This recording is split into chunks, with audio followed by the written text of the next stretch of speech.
The Shivers is a pop-up mystery adventure game. In it, one player takes on the role of the storyteller, the facilitator of the game that the other players will become characters in. If you already have a copy of the Shivers, it is recommended that you play the introductory scenario first, so you can get a grasp on the feel and flow of the game. In addition, there's a Storyteller's Companion booklet giving you tips and tricks on how to run an engaging and interesting session. This video will give you step-by-step instructions on how to play. The base game comes with 8 pre-made episodes, separated into 2 storylines. These episodes utilize the pop-up mansion you'll find in the box. Players will use their wits and characters' abilities to search through the mansion, looking for clues and advancing the plot. First, choose the adventure you wish to play from the box.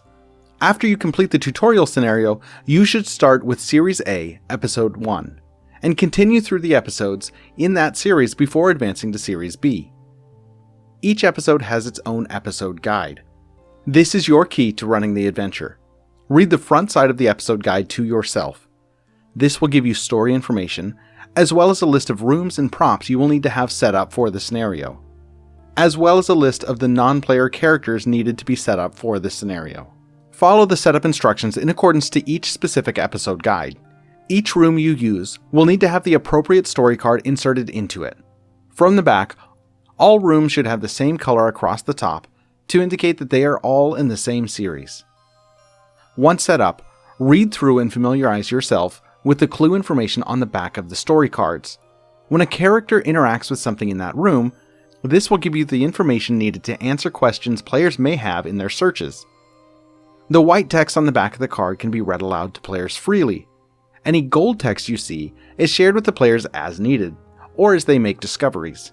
And feel free to improvise some flair into your delivery of the text to make it more interesting or engaging for your players. Along the bottom edge of each episode guide is a timeline. This will help you know what steps of the story the players are in. Use the included steps arrow to indicate where you are, as a reminder and help to you, the storyteller, as you progress.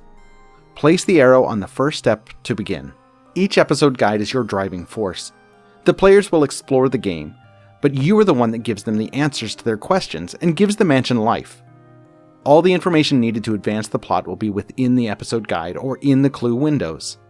In addition, there's the Storyteller's Companion. This pamphlet will give you tables, item descriptions, and tips, all to help you flesh out the game to its fullest potential. It is highly recommended that you look through this before playing as well.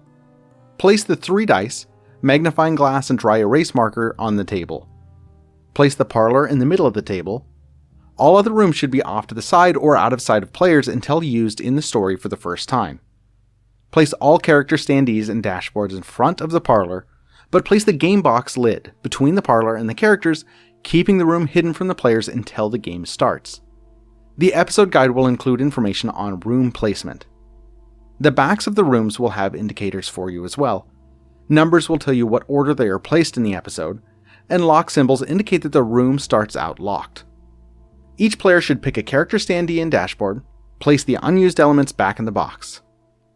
Read the summary of the episode out loud, then discuss with your players what type of game they'd like to have. It's important to avoid topics or elements of gameplay that someone at your table may not be comfortable with. Each character in the Shivers has unique special abilities. As the storyteller, you decide how these abilities may affect the outcome of an action in the game.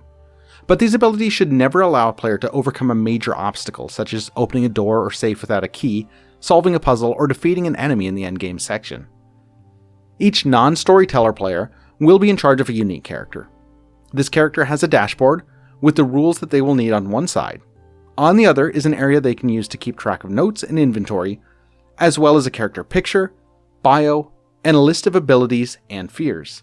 As a character player, it is their responsibility to act in a manner that they believe their character would. Searching the scene on the table carefully, investigating potential clues, and asking the storyteller questions. They shouldn't open any doors or tabs within the rooms without first asking the storyteller, as some of them may be locked. Their actions can be, but are not limited to, searching the room, moving to a new room, and using items they find along the way. As players explore their environment, they may find items. They can use the supply dry erase marker to keep track of their inventory. Items can be traded or given to other players freely. A player may only carry as many items as their dashboard has room for, but items can be dropped to make room for something else. And again, the pen that the players can use on their dry erase board is the one that is supplied by the game. As a storyteller, remember to say yes to your players as often as possible. The Shivers is a game of storytelling.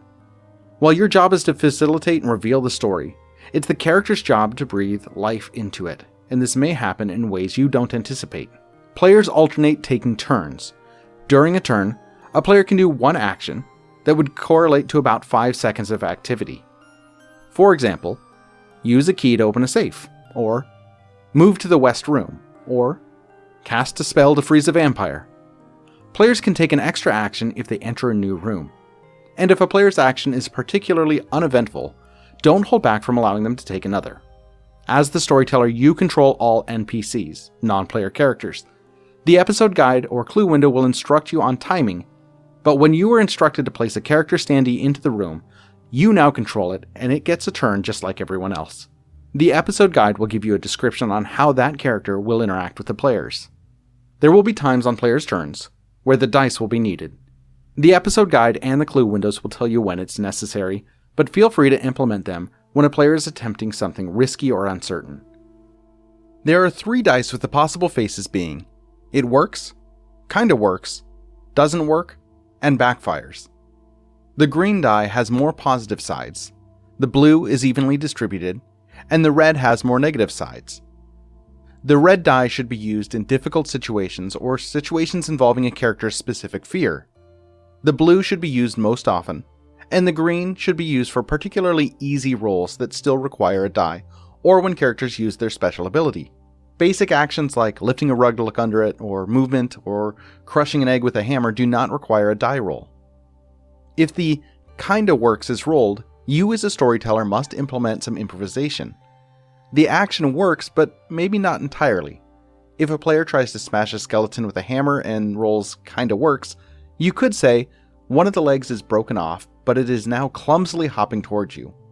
The backfire's result not only fails, but comes with a consequence of your choosing. There may be times when players reach a point where they can't progress. Maybe players are incapacitated, a critical item is lost, etc. As the storyteller, you can rewind the state of the game back to a previous step. Reset their standees and let them choose another path. Death is also a possibility in the Shivers.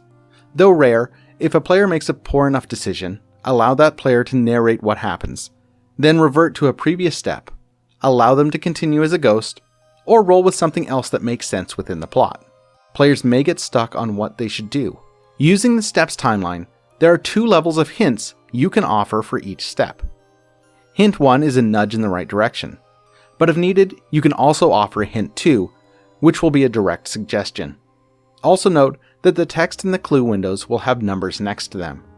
This indicates which step of the story they correspond to. If you see a large exclamation mark, this is an indicator that you can, if you choose, to use a complication. The Storyteller's Companion has more information, but these complications add side adventures and avenues for your players to explore. As the timeline progresses, the endgame will approach. A prompt in the clue windows will advise you to read the endgame section of the episode guide, which will tell you what the players have to do to conclude the story. Usually within the story, you will reach a freak out action. This is when a player encounters a powerful adversary that spooks them automatically back into a previous room. From there, they can safely plan their next move. As the storyteller, consult the endgame text. This will inform you exactly what the players must do to win, and spell out how any adversaries will attack the characters and what must be done to defeat them. The endgame will culminate with a brief conclusion that you read to the players, wrapping up the adventure or setting up the next chapter. After the conclusion, players should erase their character dashboards. Items do not carry over into the next scenario. And that's how you play the Shivers. The rulebook, Storyteller's Companion, and lore guide all act as further resources to improve your game sessions.